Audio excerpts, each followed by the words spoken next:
Hello friends, बहुत बहुत स्वागत है आपका मेरे YouTube channel UP government exam में। आज हम पढ़ेंगे हर्षवर्धन के बारे में।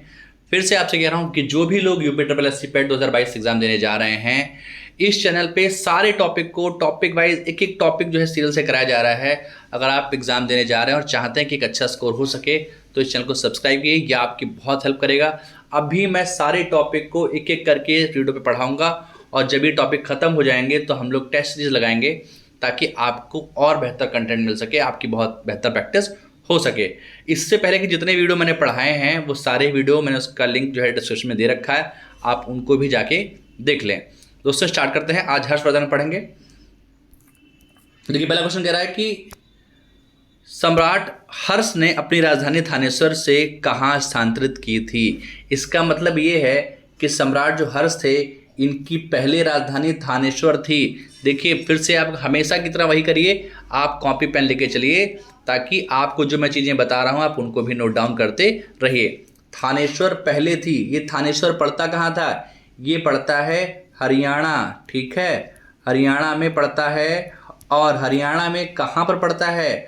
हरियाणा में कुरुक्षेत्र जिला जो है, कुरुक्षेत्र, उस क्षेत्र यानी उस जिले में एक जगह है थानेश्वर, वहाँ पर ये पड़ता था। हालांकि पहले ये राजधानी थी हर्षवर्धन की, बाद में इसने कन्नौज में राजधानी स्थापित कर ली, ठीक है। तो राजधानी बाद में कहाँ बनाई? कन्नौज में। पहले कहाँ थी? थानेश्वर में। और जो हर्षवर्धन है ये कब गद्दी पर बैठा? ये 606 ईस्वी में गद्दी पर बैठा, तब ये 16 वर्ष की आयु का था, ठीक है। तो ये बेसिक जानकारी आप किनारे नोट डाउन करते हुए चलें, ठीक है। आगे देखते हैं।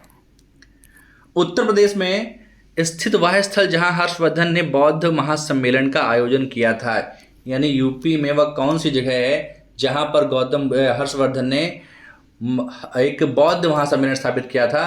तो वह आंसर होगा प्रयाग में, ठीक है।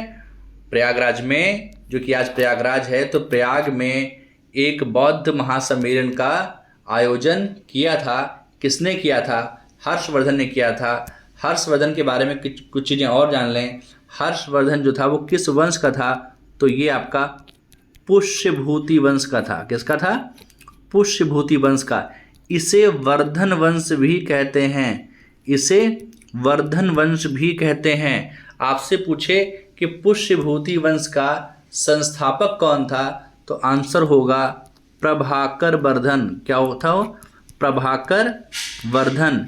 और इसको स्वतंत्र वंश के रूप में जो एस्टेब्लिश किया था, स्थापित किया था, वो भी प्रभाकर वर्धन ने किया। अगर आपसे कहा जाए कि पुष्यभूति वंश या वर्धन वंश का प्रथम प्रभावशाली शासक कौन था, तो वो भी आपका प्रभाकर वर्धन ही होगा, ठीक है। और प्रभाकर वर्धन के जो पुत्र थे या संतानें थीं, वो 3 संतानें थीं, जिसमें 2 बेटे थे, 1 बेटी थी। उन 2 बेटों में एक बेटा हर्षवर्धन था और इसी का बड़ा भाई था राज्यवर्धन, और इसकी एक बहन थी जिसका नाम था राज्यश्री। इन सब के बारे में पढ़ते जाएंगे क्योंकि सबसे ज़्यादा प्रतापी यहाँ पे हर्षवर्धन है, तो हर्षवर्धन के बारे में ज़्यादा जिक्र होगा, बाकी जानकारी भी मिलती रहेगी। तो आंसर होगा प्रयाग में। आगे देखिए, चीनी यात्री ह्वेनसांग ने किस विश्वविद्यालय में अध्ययन किया था? यानी कि जो चीनी यात्री था ह्वेनसांग, ये किस विश्वविद्यालय में पढ़ा था? सबको पता है उस समय कौन सा विद्यालय चर्चा में था? नालंदा विश्वविद्यालय, जो कहाँ है? बिहार में था।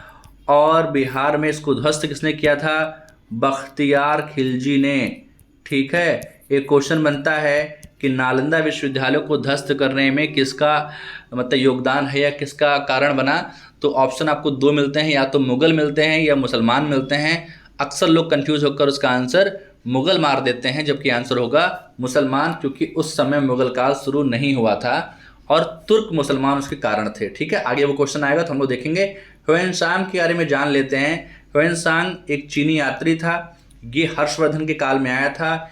इसे यात्रियों का राजकुमार कहा जाता है, इसे यात्रियों का राजकुमार कहा जाता है। इसे नीति का पंडित कहा जाता है, इसे नीति का पंडित कहा जाता है। ये क्वेश्चन भी याद रखिए क्योंकि इसके बारे में कई सारे इसके उपनाम भी पूछे जाते हैं, ठीक है। इसे शाक्य मुनि भी कहा जाता है, ये वर्तमान शाक्य मुनि भी कहा जाता है। वर्तमान शाक्य मुनि भी किसे कहा जाता है? ह्वेनसांग को। ठीक है, ह्वेनसांग किसके काल में आया था? हर्षवर्धन के काल में आया था। ठीक है, आगे देखते हैं। सम्राट हर्षवर्धन ने 2 महान धार्मिक सम्मेलनों का आयोजन किया, यानी कि 2 धार्मिक महासम्मेलन का आयोजन किया था हर्षवर्धन ने। कहाँ किया था? एक तो कन्नौज में किया था, तो दूसरा प्रयाग में किया था।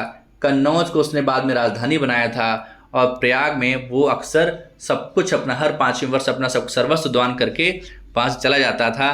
तो प्रयागराज एक तरीके से वहाँ उसकी धार्मिक स्थली थी, कन्नौज उसकी जो है वो राजधानी थी। पहले इनकी राजधानी क्या थी? थानेश्वर थी। बाद में इसने क्या बनाया? कन्नौज को बनाया।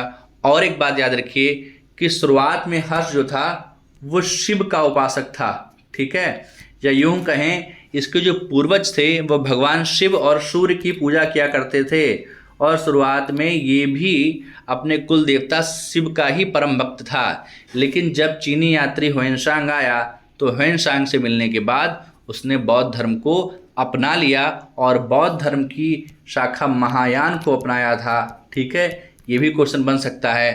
अपनाया था और उसे आश्रय प्रदान किया और उसके बाद वो पूर्ण बौद्ध बन गया। ठीक है, यानी कि शुरुआत में वो बौद्ध धर्म को नहीं मानता था, ह्वेनसांग के कांटेक्ट में आने के बाद वह पूर्ण बौद्ध बन गया। और ये भी आपसे पूछे कि ये बौद्ध की कौन सी शाखा?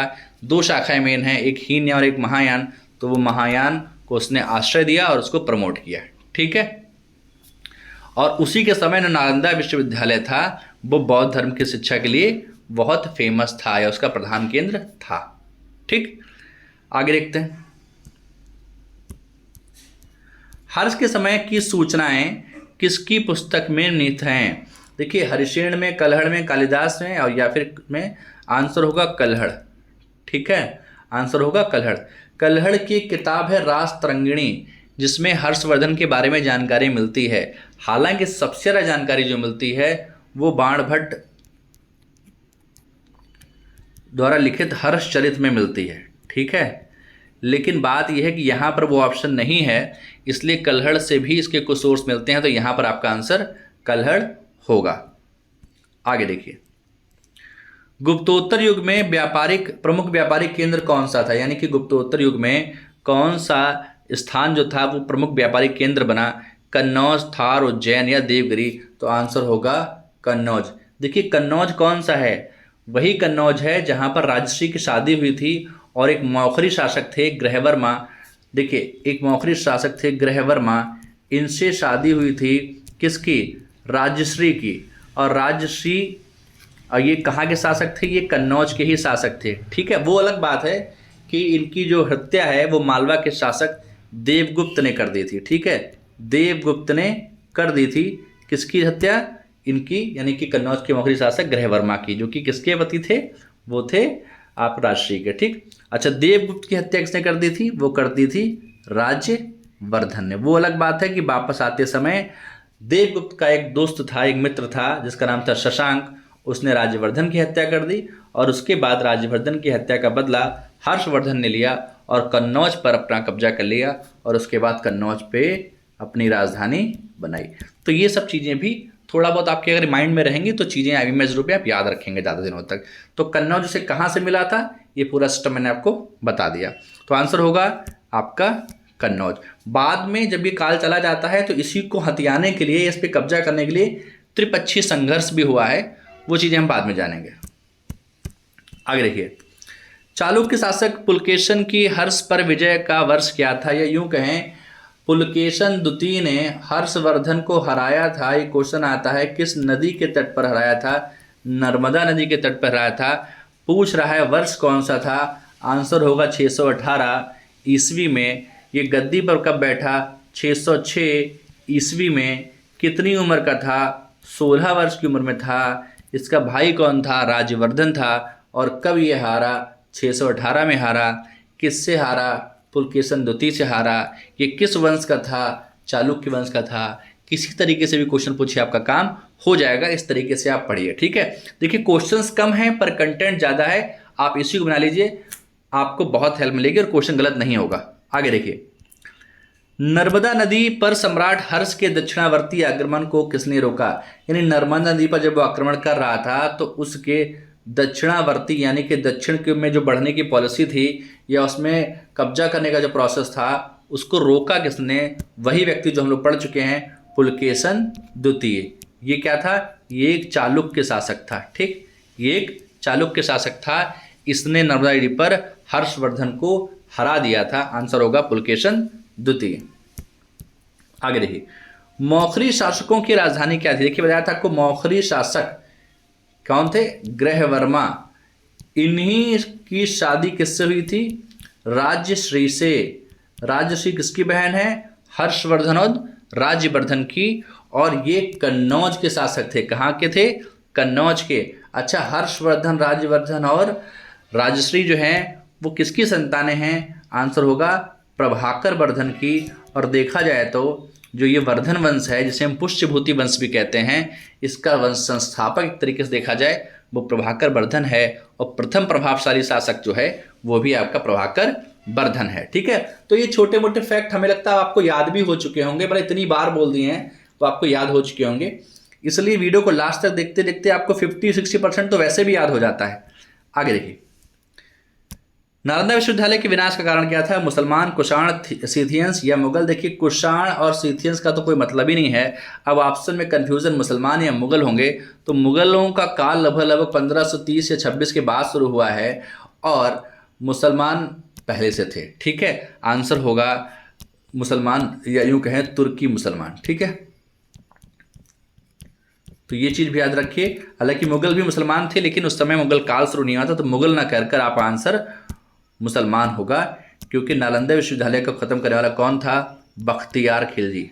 बख्तियार खिलजी। ठीक है, तो ये चीज़ आप याद रखिए। नालंदा विश्वविद्यालय में कौन शिक्षा दी जाती थी? बौद्ध धर्म की शिक्षा दी जाती थी। कहाँ पर था ये बिहार में था। किसने इसको बनवाया था? कुमार गुप्त ने बनवाया था। ये सारी फैक्ट आप याद करते चलिए। आगे देखिए, भारत में सबसे प्राचीन बिहार कौन सा है? तो सबसे प्राचीन बिहार नालंदा विश्वविद्यालय ही है। सबसे प्राचीन कौन सा है? नालंदा विश्वविद्यालय। इसके बारे में सारी जानकारी हो चुकी है। बिहार में है, बौद्ध धर्म की शिक्षा दी जाती थी। इसमें पढ़ने ह्वेनसांग आया था, ह्वेनसांग में शिक्षा भी ली हुई थी। ठीक है, बख्तियार खिलजी ने उसको ध्वस्त करवाया था। सारी बातें हम लोग कर चुके हैं। आगे देखते हैं, ह्वेनसांग की भारत में यात्रा के समय सूती कपड़ों के उत्पादन के लिए सबसे प्रसिद्ध कौन सा था? यानी ह्वेनसांग जब भारत आया तो उस समय सूती कपड़ों के लिए सबसे बड़ा केंद्र कौन सा था? ये बताइए। आंसर होगा मथुरा। ठीक है, आंसर क्या होगा? मथुरा, जब ह्वेनसांग भारत आया। ठीक है, अब वही बात है, ह्वेनसांग किसके काल में आया? तो हर्षवर्धन के। कंफ्यूजन की कोई बात नहीं। देखिए, फाहियान और ह्वेनसांग दो ऐसे चीनी यात्री हैं जो बहुत पूछे जाते हैं। बस फर्क इतना है, आपको कंफ्यूजन हो जाती है तो कंफ्यूजन का कोई मतलब नहीं। हा से ह्वेनसांग और हा से हर्षवर्धन, ये याद रहेगा तो दूसरा फाहियान आपको खुद ही याद हो जाएगा कि जो फाहियान आया था वो चंद्रगुप्त द्वितीय के काल में आया था। आगे देखिए, आज भी भारत में ह्वेनसांग को याद करने का मुख्य कारण क्या है? ठीक है, हर्ष के प्रति सम्मान, बौद्ध धर्म में आस्था, नालंदा में अध्ययन या सियूकी की रचना? आंसर होगा सियूकी की रचना। यानी उसने भारत के बारे में जो भी जानकारी मिल रही थी उसने एक किताब लिखी जिसका किताब का नाम सियूकी था और उसके बारे में, उस समय के बारे में उसने काफ़ी चीज़ें जानकारी दी हैं। इसलिए आज भी ह्वेनसांग को याद किया जाता है। और बाकी इसके उपनाम हमने आपको बताए हैं। आपको इसे नीति का पंडित भी कहा जाता है, इसे मतलब राजकुमार भी कहा जाता है, यात्रियों का राजकुमार भी कहा जाता है, इसे वर्तमान शाक्य मुनि भी कहा जाता है। ठीक है, और ये नालंदा विश्वविद्यालय में पढ़ने भी आया था और बौद्ध संग्रह भी करने के उद्देश्य से भारत आया था। कहाँ का था ये? चीन का था। ठीक है, तो ये लगभग सारी चीज़ें आपको याद हो चुकी हैं। ठीक, आगे देखिए, कौशेय शब्द का प्रयोग किया गया कपास के लिए, रेशम के लिए, ऊन के लिए, सन के लिए? तो आंसर होगा रेशम के लिए। रेशम का उस समय जो व्यापार होता था उसके लिए जो शब्द प्रयोग किया जाता था वो कौशेय था। ये आपके लिए अच्छा क्वेश्चन है। ये कौशेय थोड़ा डिफरेंट क्वेश्चन है। इस तरीके के क्वेश्चन को जरूर नोट्स बना में हाईलाइट करके देख लीजिए ताकि जब आपको टॉपिक रिवाइज करना हो तो इन सब चीज़ों को भी आप याद करते हुए चलें। आगे देखिए, हर्षवर्धन के शासन काल में किसी चीनी यात्री ने भारत की यात्रा की? या यूं कहें किस चीनी यात्री ने की? फाहियान ने, ह्वेनसांग ने, इसिंग ने या तारानांग ने? देखिए, हा से हर्षवर्धन, हा से ह्वेनसांग, कोई कंफ्यूजन की बात है ही नहीं। कहाँ का ये था यात्री? चीनी था और कहाँ पढ़ने आया था, नालंदा विश्वविद्यालय में, और किस कारण से आया था, और ये बौद्ध संग्रह इकट्ठे करने के पर्पज से भी आया था। बाकी इसके उपनाम वगैरह सब हम पढ़ चुके हैं, इसके बारे में ज़्यादा डिस्कस नहीं करेंगे। आगे देखिए, चीनी लेखक भारत का उल्लेख किस नाम से करते हैं, मतलब जो चीनी लेखक होते हैं वो भारत का उल्लेख किस नाम से करते हैं वो आपको बताना है। फोक्वो, यिंथु, सियुकी, सिफियापोनो, तो आंसर होगा यिंथु। ठीक है, इंथु और दूसरा नाम थियांतु,